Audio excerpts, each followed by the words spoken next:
Daf Nun Zayin Amud Beis will begin at Daf Nun Zayin Amud Aleph, the second wide line. Continuing on with a discussion we discussed earlier about some of the people that were powerful people that acted improperly. Ton Rabbanan, we learned Arabet Tzlachas Savcha Azor. The Azora cried out 4 cries. Rishayna, the first one, to Mikan B'nai Eli, that the sons of Eli, that they acted improperly.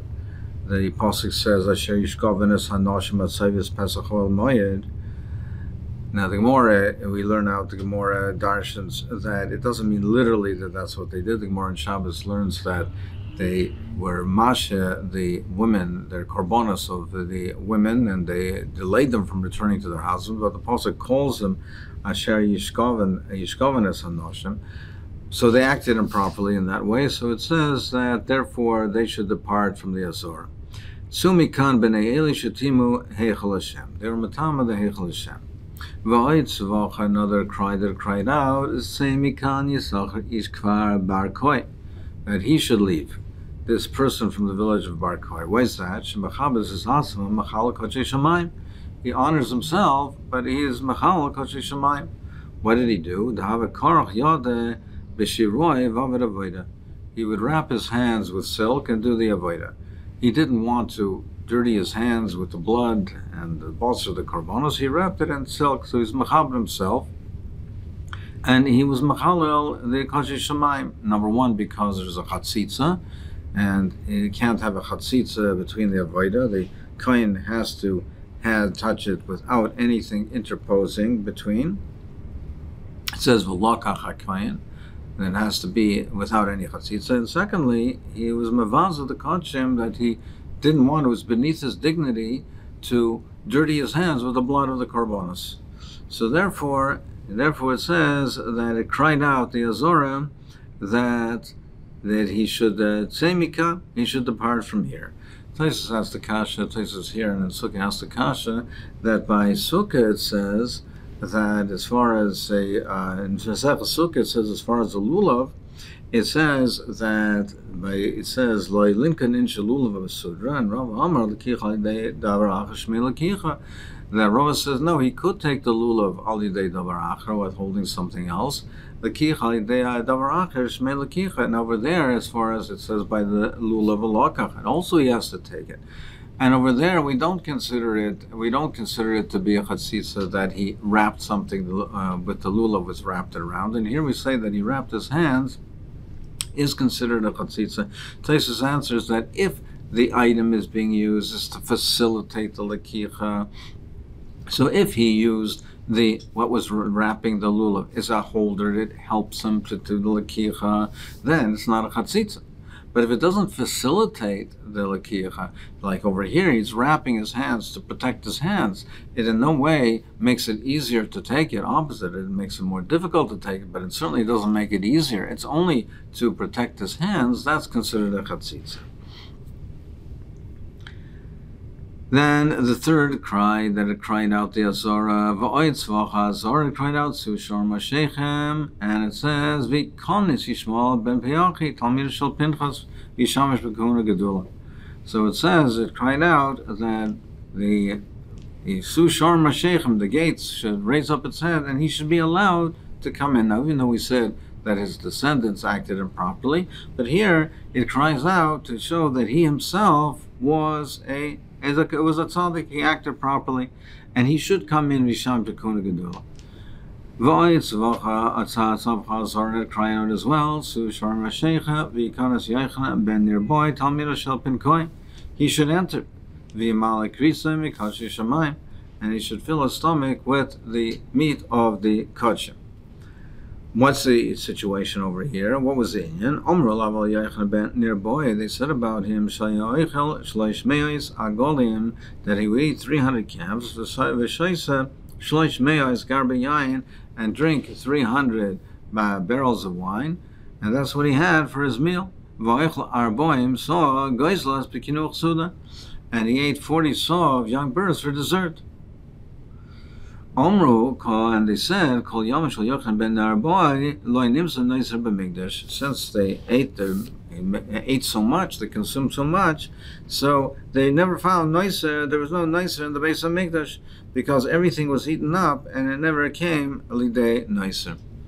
As the Mefarshim speak out, and some Sefer speaks in an Arichas, it doesn't mean literally over here that he himself ate this much, not that he ate all this personally, consumed so much.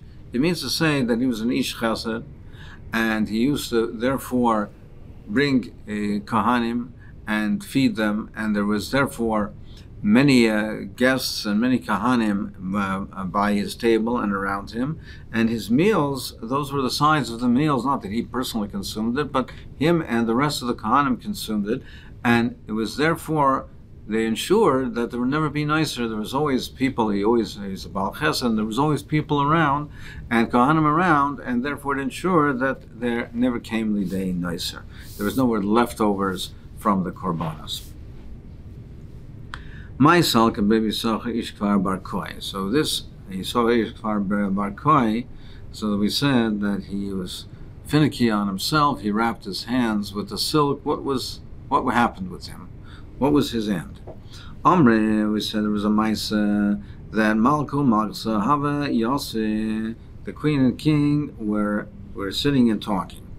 Malka Amar, so the Malka said, the king said, Gada Yoy. He said that the meat from the kid, from the Gedi, is better meat. Umalka Amar Imra Yoy. And she said that no, that the lamb's meat is better. So they had a dispute which meat was with the better meat. And Masechus Krisos, it says the king and queen we're talking about as a milk Yanai from the Beis Chashmonoi and the queen. So they had this dispute which meat is better. Amro man moichel. They said who's going to prove, who's going to be mechiach which one is better, which is correct. So they said, Kohen Gadol, the Kamasi Karbanos Kol Yoma. It's the Kohen Gadol. He's makro Karbanos every day, so he knows which animal is better between the Gedi and the Keves. Asa Iyu, and he came, the Kohen Gadol came, and Ach Biyadeh, and he made a motion with his hand, like a put down to the king. So he made a motion like being mevatel him, putting him down. He said, how can you suggest that the Gedi is better? If the Gedi were better, then that's the animal that would have been chosen for the Tomid. And the Tomid comes from a Keves. So doesn't that show you clearly that the Keves is better? Amar Malka, the king said, since he didn't have proper fear of the kingdom, he acted disrespectfully, cut off his right hand. He gave bribes so that they should do the left hand and not the right hand. So therefore they gave the shaykhir, and therefore he wanted to bribe them to do the left hand. Shama Malka, the king, heard about this, and after they already had cut off the left hand, then he heard about this, and he said, cut it off his right hand as well. So now he had both hands that were cut off. Amar Rav Yosef says, Baruch Achmona, Baruch Hashem, the Ashkel Yisachar Ish, Kvar Bar Koi, Limitafse Minei B'Hayalma. He said, Baruch Hashem, that he took the punishment from Yisachar, from the village of Bar Koi, that he gave his punishment in this world. So there's different ways of understanding why he gave this praise. Pashut, you would learn that he gave the praise that he's punished in this world, and therefore he loylam abba, he will be able to have a reward in Lased Lovai. Some Sefer learns that Baruch Hashem, that he was punished in this world, because the punishment over here, the people will see that this person, what happens if the person was Mavaza the Kachim, that he acts disrespectfully, that Baruch Hashem, that he had the punishment in this world, so that other people should learn from that. Amar Ravashi, he said that he said that it must be that the Keves is superior because that's what's brought for the Talmud. He said he didn't learn a Mishnah. Because we learned in a Mishnah, the Snan of the Mishnah says, that the Torah speaks, it's written in the Torah, when they're written together, the Torah mentions the lambs, the kvasim, before it mentions the izim, before it mentions the goats. But you might think because they're better, that they're superior. No, in the case of the chatos, it says, first it says the gedi, and then it says the keves. It teaches you that they're both equal. The context of what the Mishnah is referring to is over there is that if a person, makes an adova with an oila, menad of an oila, and he doesn't say which animal he's bringing, you might think that it has to be davka a keves. No, since they're equal, shkulim, therefore he can choose whichever one he wants to bring. He's not obligated to bring davka a keves. Ravina Amar, he says, afilu mikra nami loikar. He says, even the pasuk you didn't read Dirshu, it says v'im keves v'im eiz. It says if he brings a keves or an eiz, if he brings a netter, if he brings a keves or an eiz. So it says, therefore, it says if this or if that. Iboy keves laite, iboy eiz laite. He has a choice. He can bring either one, meaning that we treat them both as being equal. They're both acceptable, and we treat them both as equal. Hadralach malkum shenagu, hadral malkum shenagu, hadralach malkum shenagu. Perek Tomid Nishchat. Tomid Nishchat. So we're going now to discuss the procedure for the Korban Pesach, how they're makar of the Korban Pesach, and generally speaking, on the Korbanos, that nothing is brought, no Korban is brought before the Tamid Shel Shachar, the first Tamid, the Tamid Shel Shachar, and no korbanos are brought after the Tamid Shel Bein Harabayim. That's generally speaking. So if a person brings a neder and a nedova, it's brought between the two tamidim, between the two korban tamidim. That's when other korbanos that are brought, whether they're private or public, or shel tzibur, or the nedover and nedovas, or a chatzas Hashem, it's brought between the two tamidim. The Korban Pesach is an exception because the Korban Pesach is brought even after the Tamid Shel Bein Harabayim, as we will darshan in the Gemara. The Mishnah and this parak is going to the procedure of how korbanos are normally brought and how the Korban Pesach is brought. So zok the Mishnah, Tamid Nishchat B'Shmona Machzor.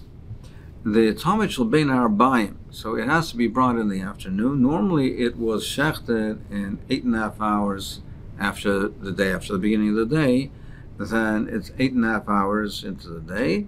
That's when they shechted it. V'kara v'tisha mechsa, and it's burnt on the mizbeach at 9.5 hours. So they did the shchita, they did the avodas adam between the 8.5 and 9.5 hours, and the 9.5 hours into the day, that's when it was burnt on the mizbeach. That's normally regularly. This is what the time, the order was. But ba'arvei Pesachim on Erev Pesach, now you needed more time for the Korban Pesach. As we mentioned, the Korban Pesach comes after the Tamid Shel Bein Harabayim, so you needed time to deal with the akrova of the Korban Pesach. So therefore, they were makdim the Tamid Shel Bein Harabayim. As we'll see in the Gemara, Mikar Din, the Tamid Shel Bein Harabayim, you can be makdim after 6.5 hours of the day. Generally speaking, they delayed it, as we'll see why. Generally, they delayed it till 8.5 hours. But you could be makrivid any time after 6.5 hours. So on Erev Pesach, they needed more time. They needed time to do the hakrava of the Korban Pesach. So they were makdim the Tamid Shel Bein Harabayim by 1 hour. So therefore, ba'arvei Pesachim nishgad b'sheva machzor. They did shchita 7.5 hours, the kara b'shmona machzor, and they burnt it on 8.5 hours, and then they had the rest of the day till the end of the 12th hour to be marked with the Korban Pesach. Bein b'chol, bein b'Shabbos, and that's the same situation whether it falls out on a weekday, whether the Erev Pesach falls on a weekday or falls out on Shabbos. The hakrava of the Korban Pesach is doicha Shabbos. So on Shabbos as well, they have to be makriv. If your dalit falls out on Shabbos, they have to also be makriv the Korban Pesach. So again, they were makdim the Tamid Shel Bein Harabayim, and they shechted it at 7.5 hours. But chal Erev Pesach li'os b'Erev Shabbos, if Erev Pesach, so if your dalit falls out on Friday on Erev Shabbos, so now you have to deal with the Korban Pesach, But not only with the shlit of it and the hakrov of it, but you also have to deal with the roasting of it, because the roasting of the Korban Pesach is not Deicha Shabbos. So the nighttime will be already Shabbos. So on Erev Shabbos, they have to do the shchita and they have to do the hakrov, but they also have to do the tzliya, the roasting of it. So they needed even more time. So therefore, in Nishchad B'Sheish Umechs, they did the shchita of the Talmid Shebein Arbaim according to the Ikar Din, the earliest possible time that they can, which is after 6.5 hours of the day. Vikara B'Shev Umechs, and they were makriv the Talmid Shebein Arbaim 7.5 hours a day. V'ha Pesach Achrav, and the Korban Pesach came after that.